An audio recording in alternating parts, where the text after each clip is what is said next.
Hoje, eu gostaria de conversar com você sobre o racismo presente nos serviços de saúde e nos ambientes hospitalares. E eu sei que você provavelmente já ouviu falar sobre esse assunto diversas vezes. Você já deve ter visto campanhas, reportagens, vídeos e inúmeras publicações nas redes sociais falando sobre isso. Porém, o intuito desta conversa não é falar sobre aquela postagem bonita que você vê, acha importante, compartilha para mostrar que apoia a causa e depois segue a sua rotina normalmente. Esse vídeo é um convite à reflexão, porque racismo nem sempre aparece da forma como estamos acostumados a enxergar. Sendo assim, vamos lá? Mas antes da gente falar sobre racismo na saúde, me permita contextualizar de onde isso surgiu. Você já parou para pensar o que é o racismo e por que ele existe? A palavra racismo tem origem no conceito de raça, utilizada ao longo da história para classificar e diferenciar grupos humanos. Com o passar do tempo, essas classificações foram usadas para justificar relações de poder, desigualdades e a ideia equivocada de superioridade de determinados grupos sobre outros. Voltando um pouco na história do Brasil, durante mais de 300 anos, milhões de pessoas negras foram escravizadas, privadas de direitos e submetidas a condições desumanas de vida.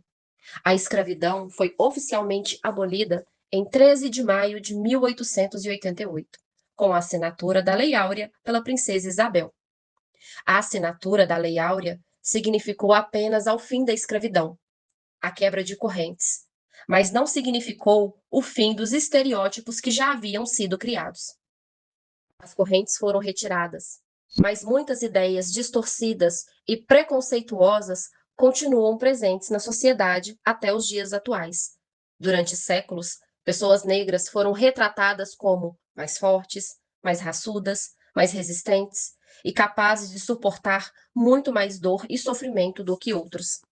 Essa ideia foi construída durante o período escravocrata, quando homens, mulheres e crianças negras eram submetidas a jornadas exaustivas de trabalho, violência física, maus tratos e condições desumanas de sobrevivência. Naquela época, pessoas escravizadas eram tratadas como mercadorias. Sua força física era explorada e sua saúde era avaliada como se fosse objeto de valor comercial. Em muitos casos, características físicas como a condição dos dentes, do corpo, eram utilizadas para determinar seu valor de compra e venda. Toda essa lógica contribuiu para criar e fortalecer a falsa ideia de que pessoas negras seriam naturalmente mais fortes e resistentes. Mas isso nunca foi uma verdade. O que existia, na verdade, era a capacidade humana de sobreviver a condições de extrema violência e sofrimento. Confundiu-se sobrevivência com resistência biológica. Confundiu-se a capacidade de suportar a violência com a ideia de que pessoas negras sentiriam menos dor. Com o passar do tempo, esses estereótipos foram sendo reproduzidos de geração em geração e passaram a fazer parte da forma como a sociedade enxerga a população negra. E é justamente por isso que o racismo não se manifesta apenas em ofensas ou agressões explícitas. Muitas vezes, ele aparece de forma silenciosa, influenciando comportamentos, decisões e a maneira como as pessoas são vistas e tratadas. Mas afinal, o que é o racismo na saúde e como ele aparece? Embora muitas pessoas acreditem que o racismo esteja presente apenas em ofensas, agressões ou atitudes explicitamente preconceituosas, a realidade é muito mais complexa. No contexto da saúde, ele pode aparecer de forma silenciosa, muitas vezes passando despercebido até mesmo por quem o pratica. Ele aparece quando a dor de uma pessoa negra é minimizada porque ainda existe a falsa crença de que ela é mais forte, mais resistente e aguenta mais sofrimento. Ele aparece quando um paciente relata dor intensa diversas vezes e suas queixas não recebem a mesma atenção ou a urgência que deveriam. Ele aparece quando uma mulher negra, durante o trabalho de parto, tem sua dor desvalorizada, porque acreditam que ela é naturalmente mais resistente. Ele aparece quando os sintomas são desacreditados, fazendo com que exames importantes sejam solicitados apenas quando a doença já está em um estágio mais avançado.